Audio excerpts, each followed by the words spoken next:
Boa noite, tudo bem? Cara, eu não sei de nada esse negócio de Cristo Rei, eu não tô sabendo dessa parada, não, hein? Boa Não, noite. não. Tá bom. Não vou te botar em furada, não, mas essa saudação da Gabriela aqui é um tanto quanto problemática.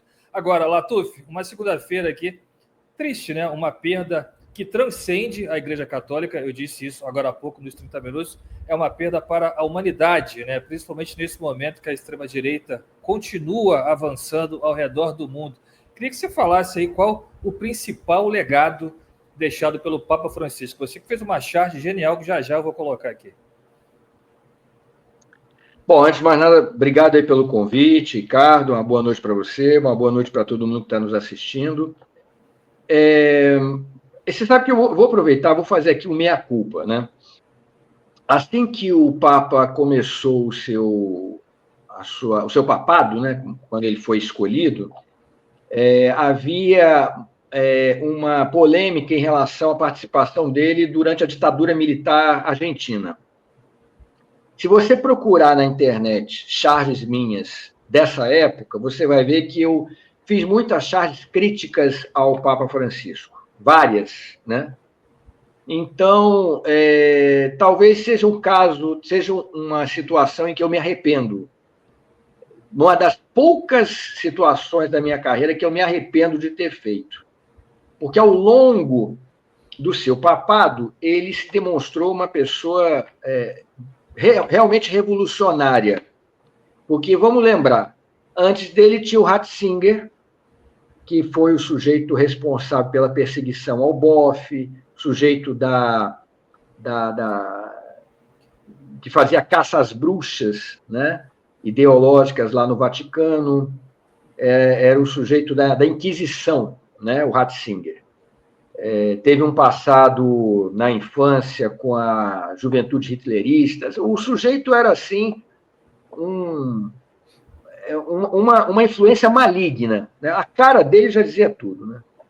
E aí, quando ele foi forçado a renunciar, porque sabe-se Deus por quê, né? Mas ele deram um dá-o-desce nele, veio o Bergoglio, né? O Papa Francisco. E aí não se dava muito crédito ao Papa Francisco justamente por conta disso, né? Essa questão da participação dele na época da ditadura na Argentina. Mas aí ele se demonstrou realmente um sujeito muito comprometido com as causas sociais. Ele deu uma atualizada na Igreja Católica, né? Ele promoveu a tolerância, o respeito, foi o sujeito que recebeu trans pela primeira vez, né? Ele chegou a dizer o seguinte, que ser homossexual não era crime, era pecado, mas não era crime. Quer dizer, ele foi responsável realmente por uma reforma, vamos dizer, né? Nos costumes, na visão de ser, né? na visão de mundo, na relação com os fiéis. Isso para fins da Igreja Católica, dos católicos. Mas, assim, uma das coisas que mais me chama a atenção, além do fato dele ter sido um sujeito comprometido com o fim de guerras, como no Sudão, né? Um sujeito muito reconhecido por núncios apostólicos lá na África, né? Bispos africanos têm ele em muito boa conta, né? Cabo Verde, Guiné-Bissau, África do Sul, Moçambique. A posição que ele teve em relação a Gaza foi algo que eu não vi nenhum Papa ao longo dessa colonização, dessa neocolonização da Palestina, eu nunca vi nenhum Papa tomar lado como aconteceu com o Papa Francisco. O Papa Francisco denunciou, colocou com todas as letras o genocídio que acontece contra os palestinos.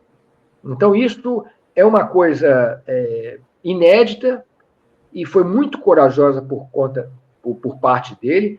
O seu último discurso antes de morrer ontem foi uma denúncia a isso que o Papa se referiu, a essas ações israelenses que o Papa se referiu como terrorismo.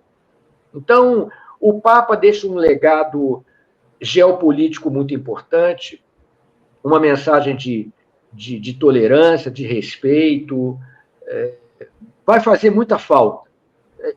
A gente precisava desse Papa mais tempo entre nós, principalmente agora com esse ascenso, né, do Trump, dessa nova direita. Esse Papa vai fazer muita falta. Eu acho muito pouco provável que a gente consiga ter um Papa que seja parecido com esse daí. Eu acho difícil, né? Mas foi realmente revolucionário. Esse homem escreveu a história. Pois é, eu vou compartilhar a sua charge aqui, Latuf, com a nossa audiência. Você acabou de lembrar aí. Cadê a charge? Não entrou? Opa, o que está vendo? Está aqui, agora foi.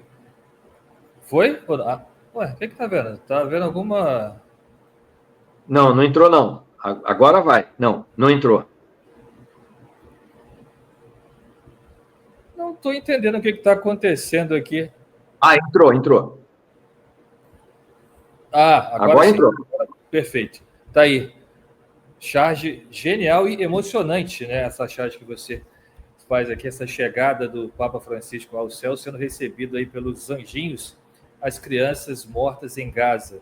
E a matança continua em Gaza, né, Latuf? E você traz uma preocupação aí que deveria ser da humanidade. Alguém perguntou por que uma grande perda para a humanidade. O Latuf acabou de dizer novamente aqui, nesse momento em que a humanidade vem se perdendo aí, nesse discurso da extrema-direita, figuras como o Papa Francisco, principalmente por ser líder aí do principal segmento cristão do planeta, digamos assim, é uma perda muito grande, né? E eu também tenho essa preocupação, Latuf, porque eu acredito que o sucessor do Papa possa ser alguém alinhado à extrema-direita. E eu queria saber a sua opinião a respeito disso, e se caso isso aconteça, a situação dos palestinos em Gaza pode se complicar ainda mais.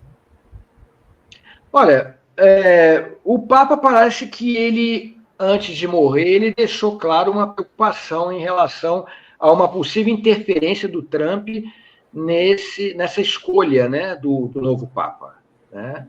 Porque, obviamente, ele já estava sabendo da sua condição de saúde e já vislumbrava qual seria o seu futuro, né?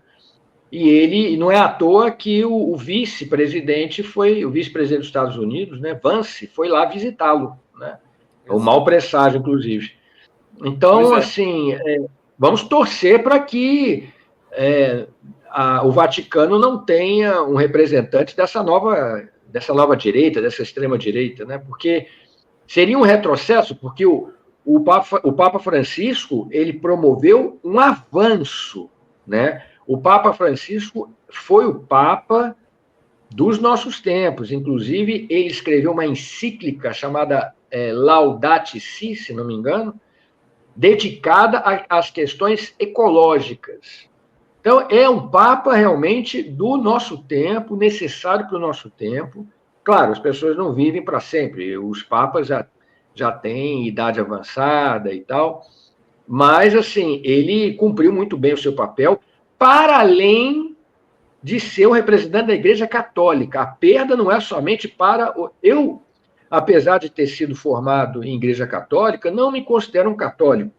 Não pratico, não sou um sujeito religioso.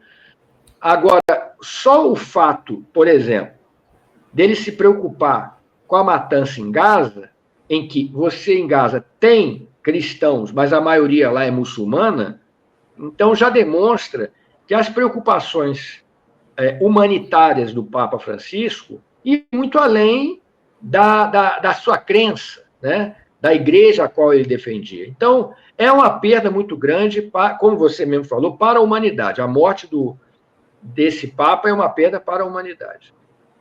Agora, Latuf, eu vou linkar aqui dois assuntos que podem parecer distintos, mas você já deve ter ouvido falar aí no movimento chamado Legendários. São homens evangélicos em busca da masculinidade perdida. Eles vão para a montanha. Parece piada, mas parece coisa do sensacionalista, mas é verdade. Eles vão para uma montanha, né? em busca... Peraí, mas o Ricardo, essa expressão, em busca da masculinidade perdida, é sua ou é deles? Por incrível que pareça, é deles.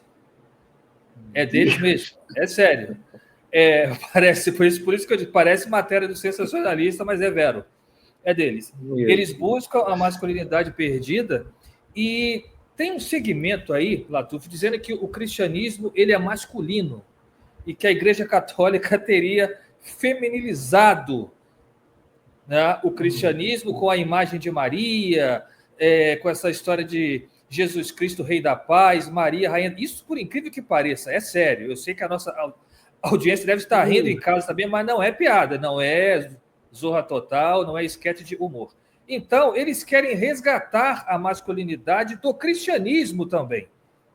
E tem esse movimento Legendários começou na Guatemala, em 2015. E eles trouxeram isso para o Brasil agora, mais recentemente. E quem está encabeçando isso aqui, Latuf, são pessoas influentes. Né? Tem coach financeiro, tem pastor... Coppola, né? Caio Coppola está lá. O pai do Neymar faz parte. O tio que maravilha! Que maravilha. O pai do Neymar, né? Eu até brinquei no meu mas o Neymar perdeu a masculinidade dele? Isso é que eu estou querendo saber, né? Ao que consta, não, porque inclusive ele organizou uma edição feminina das Legendárias no seu sítio. Não sei se você ficou sabendo disso, né? Mas deixamos isso para lá. Mas eu queria saber a sua opinião, porque a igreja, e tem gente católica também empolgada com essa masculinização do cristianismo. A igreja está tomando um rumo novamente, está retrocedendo nessas questões. E uma figura como o Papa Francisco servia como uma espécie de resistência. Tanto é que essas pessoas odiavam o Papa Francisco. Né? Eu queria saber, esse movimento masculinista aí do cristianismo, com a possível chegada de um Papa também aliado à extrema-direita, onde vamos parar com isso, Latuf? Bom, olha só, a igreja católica, as igrejas, de um modo geral, elas são conservadoras mesmo, né? E a igreja católica, ela não tem um bom retrospecto, né? Historicamente falando, ela não tem um bom retrospecto. Então, pessoas como o Papa Francisco, o Frei Beto, o Boff, a teologia da libertação, isso são exceções à regra, porque a regra é realmente um reacionarismo, né? Se a gente for lembrar, por exemplo, o papel do João Paulo II, né?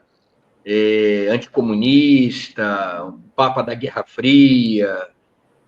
Agora, isso que você está falando de movimento legendários que eu me lembro é um programa que tinha na Bandeirantes.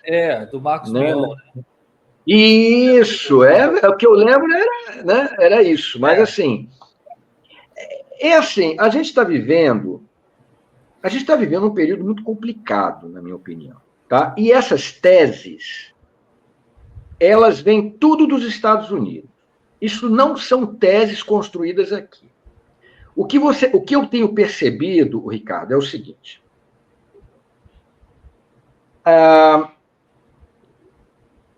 Isso que sempre existiu e que hoje a gente tem uma nomenclatura, por exemplo, masculinidade tóxica.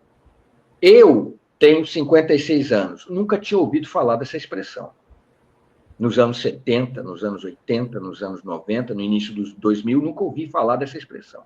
Nem no movimento social, nunca ouvi falar. Né? Red Pill, Radfem, eu nunca tinha ouvido falar dessas coisas. Isso não era uma coisa que chegava para a gente. Veio a internet e começou a bombardear, principalmente as novas gerações, com essas coisas que vêm de fora, geralmente dos Estados Unidos. Então, hoje, o que eu percebo? Você tem hoje, de um lado, você tem as mulheres que, por conta desse período bolsonarista que exacerbou essa masculinidade tóxica, que instrumentalizou o machismo, a misoginia, o discurso de ódio contra a mulher, instrumentalizou, e as pessoas perderam a vergonha de serem violentas, de serem machistas, etc. As mulheres, a reação das mulheres é um feminismo radical. O que significa isso? Uma leitura feminista que prega basicamente o seguinte: olha, o homem é o inimigo. O homem é o inimigo. Não é o machismo que é o inimigo. O patriarcado, etc. O inimigo é o homem. Então, você começa a ganha mais força, teses de Radfem, as feministas radicais, né? Que o problema é o homem, que o homem é o inimigo natural da mulher. Bom, obviamente que essas teorias, elas encontram terreno fértil porque, de fato, na prática, você tem feminicídio, que também é outro termo novo, que a gente não conhecia antes. Matar mulheres sempre aconteceu, mas o termo feminicídio é novo. Então, assim, você hoje, você tem mais recursos que você não tinha na minha época, por exemplo, né? Lei Maria da Penha, Delegacia da Mulher, Patrulha Maria da Penha, você tem mais visibilidade para essas violências cometidas contra mulheres, tem muito mais visibilidade. Em compensação, a maneira com a qual as mulheres tentam se proteger diante disso é ficarem junto com se juntarem nos seus clubinhos da Luluzinha, se protegerem ali, e aí você forma uma espécie de gueto, né? Ninguém solta a mão de ninguém, fica só as mulheres de um lado, porque, afinal de contas, os homens, né, você procura evitar a presença do homem, se relacionar com o homem, porque o homem é violento, e com a ascensão do bolsonarismo, isso ficou patente. Isso não é só um discurso, você vê isso realmente. Os caras armados, não sei o quê. Agora, na Páscoa, só agora aqui no Rio Grande do Sul, se eu não me engano, foram 6 mulheres assassinadas. 6. Feminicídio. Não foi assalto, não foi nada. Foram ex-companheiros que assassinaram mulheres, 6, num dia só. Bom, então você, do lado das mulheres, você tem isso. Do lado dos homens, começou agora, como uma espécie de resposta, esse movimento Red Pill. Que aí ele parte da seguinte premissa: bom, a mulher não vale nada. Toda mulher é interesseira, toda mulher vai te passar a perna, a mulher quer se aproximar de você para te roubar, para te explorar. E só quem é confiável é o homem, né? É a broderagem, é só a gente, só no nosso clubinho. Então, assim, a mulher fica no clube da Luluzinha, o homem fica no clube do Bolinha. E eles têm essas comunidades, esses canais no Discord, no YouTube, esses podcasts, para ficar jogando teorias absurdas, né, de que a mulher não vale nada, de que não sei o quê, babá, exercitando a misoginia e esse machismo tóxico, essa masculinidade tóxica. E aí a gente criou um muro. Porque isso não vai resolver o problema do patriarcado, do machismo.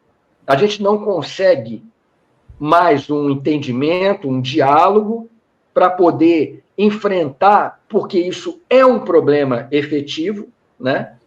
Essa coisa da masculinidade, das mulheres que são assassinadas por essa masculinidade tóxica, principalmente com o advento do bolsonarismo, é um problema real e a gente não consegue debater isso em bom termo, entendeu?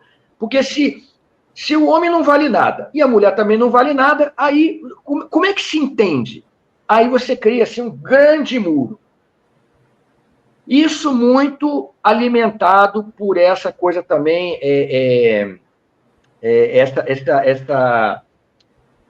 como é que é de gênero? Como é que é, meu Deus? Identidade de gênero? Não, como é que é o nome? Não é ideologia de gênero, essa coisa que chama de woke, que vem lá dos Estados Unidos. Identitarismo. Aqui tem outro nome. O identitarismo. O identitarismo, ele também vai criando essa barreira, entendeu? Então, lugar de fala, bom, você é negro, você é branco, você não consegue conversar, porque o branco é o inimigo natural do negro, e aí esse tipo de argumento, ele tem força, porque na história foi isso que aconteceu realmente, né? O branco, o inimigo do negro, realmente foi e continua sendo o branco, só que se a gente não consegue ter um diálogo entre branco e preto e negro, a gente não consegue resolver a questão do racismo. Se cada um fica no seu guetinho, a gente não consegue ter. Então, assim, a gente não consegue ter, sabe, um diálogo, um entendimento, não consegue ter. Então, essas teorias que vêm lá de fora, o que elas servem é para cada vez dividir a gente mais. E a gente precisa, são problemas. O Brasil tem um problema com essa masculinidade tóxica, com o feminicídio, com o assassinato de homossexuais, com o assassinato de trans. É um dos lugares que mais mata homossexual no mundo, é o Brasil. Tem um racismo estrutural, mas a gente não consegue desenvolver, não consegue trocar, sabe? A gente não consegue se entender, porque é isso, cada um fica no seu lado, e aí vem esse tipo de coisa, tipo legionários, né, que você falou, né? Como é que é o nome? Legionários. Legionários, pois é, que aí fica nessa... Legendários, fica nessa palhaçada, entendeu? Não, vamos resgatar. Mas que masculinidade que está perdida? Pois é, do que está falando? Talvez essa masculinidade nunca tenha sido encontrada, né, Latuf? Não sei, porque... Vamos definir o que seria a masculinidade, então, né? Se ela perdeu, o que era essa masculinidade? Exatamente, tem uma... Então, assim, é um troço realmente... Só realmente uma sociedade como a nossa, que consegue eleger um boçal como o Bolsonaro, que é terreno fértil para uma boçalidade dessa ganhar adepto. E se você verificar, Ricardo, a maioria das pessoas, dos homens que abraçam esse tipo de coisa, tem muita juventude, muito moleque que é gamer, né? Que é otaku, que não sei mais o quê. Tudo vem de fora, tudo vem de fora. É impressionante, cara. Exatamente. E o bolsonarismo, ele fortaleceu isso que a gente se convencionou chamar de masculinidade tóxica. É um troço que, para a gente, que tem mais de 2 neurônios, é ridículo. Um cara como Coppola pregar, e eles ainda usam esse discurso religioso, que é pior ainda. Você reforçar essas teses misóginas utilizando a religião. É pior ainda. Então, realmente, a gente tá caminhando para terrenos realmente verdadeiros lamaçais. A gente está caminhando em lama. Sem dúvida. Só para a gente fechar aqui, Latuf, tem essa postagem. Esse perfil do Twitter é adepto dos legendários também, é um cristão red pill. Né? E vocês estão dizendo aí qual o seu tipo de cristianismo. Ele diz aí, o cristianismo é uma religião de guerreiros, de homens fortes. O ethos do cristianismo é masculino. Parece piada, não é? Nem é dia de rir, né? Perdemos um papo francês, mas esses caras realmente, os estudos comprovam que existe uma ligação entre a testosterona e a fé. Eu prefiro parar por aqui, Adolfo. Sinceramente, não dá. Agora, uma coisa ele está certo. Numa coisa ele está certo. Aliás, em tese, ele não poderia estar buscando uma masculinidade perdida, porque a Bíblia, se você analisar bem, ela é machista. Sim. Aquela época em que foi escrita a Bíblia é a época em que se apedrejavam mulheres adúlteras. Teve até aquela famosa passagem do Cristo e a Maria Madalena. Quem não tiver pecado, que atire a primeira pedra. Havia isso. Então, se você analisar as escrituras da Bíblia, você vai ver que é absolutamente machista, porque é um recorte da época. Né? Então, a Bíblia, em tese, ela é machista. Agora, essa ideia de que é preciso resgatar uma masculinidade perdida, é isso que eu estava me referindo antes. Isso é uma resposta aos novos tempos. né? Porque, assim, na minha época, essa coisa de você ser cara de mal, machão, usava essa expressão machão. Hoje, se você fala machão, é pejorativo. Naquela época não era. Nos anos 80, ser machão, né? Eu me lembro do Carlos Imperial, não sei se é da sua época. Jesse Valadão, né? Carlos Imperial. Jesse Valadão. Isso mesmo. Então, esse tipo cafajeste era um tipo que fazia sucesso com as mulheres e tal. Acabou esse tempo. Isso é outra época. Nós estamos vivendo no século XXI, em 2025, é uma outra época. Mas essa galera ainda vive... Eles acham que eles estão perdendo espaço, entendeu? E aí eles acenam com esse tipo de teoria...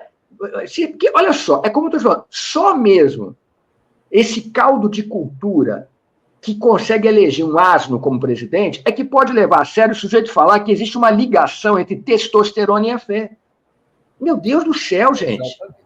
Sabe, você levar um troço desse a sério é problema cognitivo, é dodói da cabeça.